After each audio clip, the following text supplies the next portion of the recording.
This is Optimal Finance Daily, episode 1661, 11 Ways to Save Money in 2016 by Andy with JenHayes.me. And I'm your host and personal finance enthusiast, Diana Merriam. This is the show where I narrate posts from thought leaders in personal finance every single day of the year in 10 minutes or less. And before we get to it, I wanted to make sure that you know that we have a weekly newsletter sharing tips, tricks, advice, inspirational quotes, and more. It's a great way to show your support and totally free. Just enter your email address at oldpodcast.com to join. And while this article talks about saving money in 2016, I think you'll agree that the advice is pretty timeless. So with that, let's get right to today's post and continue optimizing your life. 11 Ways to Save Money in 2016 by Andy with JenHayes.me. Is one of your New Year's resolutions to save money? Living a frugal life doesn't necessarily mean clipping coupons on every single occasion or skipping your morning coffee in order to save money. It's much more than you think. The scopes of frugality are vast. Frugality is more like a way of life or a habit. If you want to live a frugal life, you'll have to practice frugality.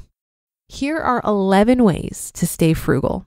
If this list seems overwhelming at first, start with one item and take it one step at a time. Number 1, live within your means. Until and unless we realize our spending threshold or capabilities, we won't be able to live within our means. Living within your means is maintaining a lifestyle that your present income can afford only after having a significant monthly savings. Don't get carried away by the lifestyles of your friends and neighbors, or what others say about the lifestyle you're leading. When you're writing the story of your life, don't let another person hold the pen. Number 2, salary minus savings equals expenses. Unfortunately, many of us take the opposite approach. What we often do is salary minus expenses equals savings. Consequently, we're never able to save a significant amount at the end of the day.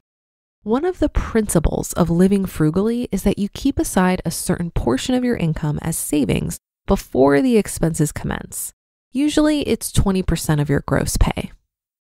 Number 3, use generic brands. No, you don't always need to buy generic brands in order to live a frugal life. However, there are some things that we should always buy generic brands. For instance, sugar, rice, veggies, and flour can be purchased in generic form. Since you can dispose of these items quickly, there's no reason to buy an expensive brand. Number 4, use high-end brands for certain things only. Products of high-end brands are known for longevity, reliability, comfort, and so on. If you're upgrading your laptop or television, always go for a high-quality brand. Do the same for the clothes you buy since comfort and durability matters. Often, many regular names appear to be renowned brands and try to lure you by offering discounts. Be an informed consumer and avoid such brands. Number 5, reuse, recycle, and repurpose. Recycling is both good for your pocket and the environment. Reuse bottles and containers. Don't add to plastic waste by reusing your grocery bags. Don't throw away your brand new shirt just because it's got a stain. Do everything you can to get the stain out. And if you can't, wear it when you clean or paint your house.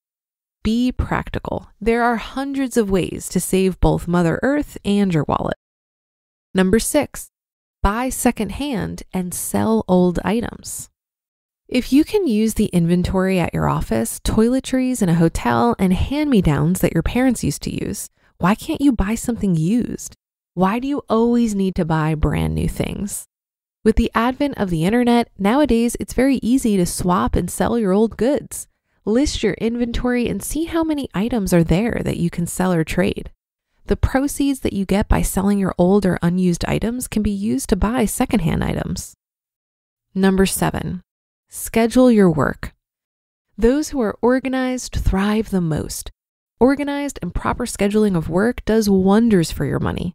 Unscheduled activities like impulse buying drain a lot of your hard-earned money. Number 8, always carry cash. If you really want to save and live a frugal life, keep your credit card at home whenever you're out shopping. Make use of this strategy, especially when you're at the grocery store or the mall. Use the credit card only when you're out of cash at the end of the month and need money to buy something essential. Number 9, shop in advance. Buying out of season is always cheap and wise. Have you ever tried it? Buying out of season has its own set of benefits.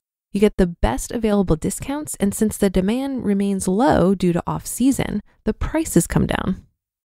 Number 10, stay at home. This might sound depressing and negative, but staying at home can be fun. By staying at home, you'll get to spend some quality time with your kids, spouse, or friends. You can also work on DIY projects in your home.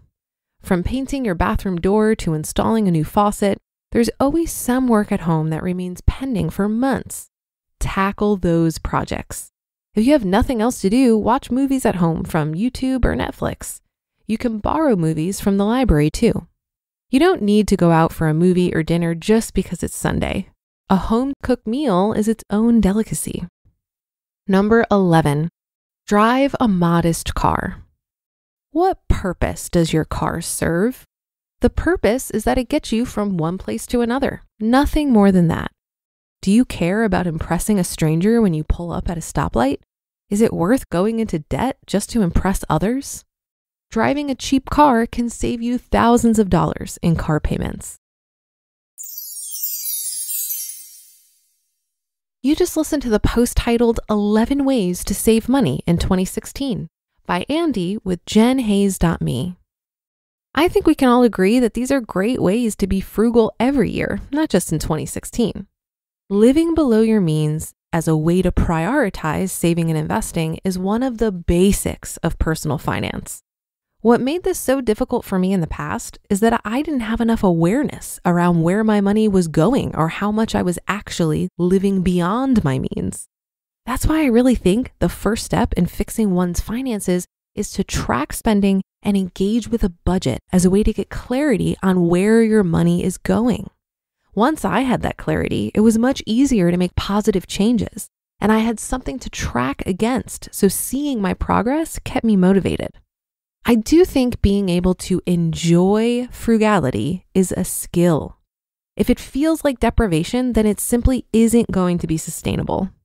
I find it fascinating how much perspective plays a role here. So for example, when I was first reducing my expenses to get out of debt, one major change I made was to cook every meal I ate. When I would tell people this, many people would respond as if they felt like this was a severe hardship. But I chose to see things in a more positive light. Cooking all my meals gave me the opportunity to be creative and try new recipes. I was spending time actively creating something rather than just passively consuming, which was very satisfying to me. I also reminded myself what a privilege it was to have easy access to a grocery store and any ingredients I wanted. From a mindset of abundance, it's pretty ridiculous to see cooking all of my meals as a hardship because my ability to feed myself is worth celebrating. If I ever found myself complaining about cooking, I laughed it off as a first world problem and reminded myself how incredibly fortunate I am. That being said, I think the key to enjoying frugality is developing a deep sense of appreciation for what we have now and recognizing that we are surrounded by abundance.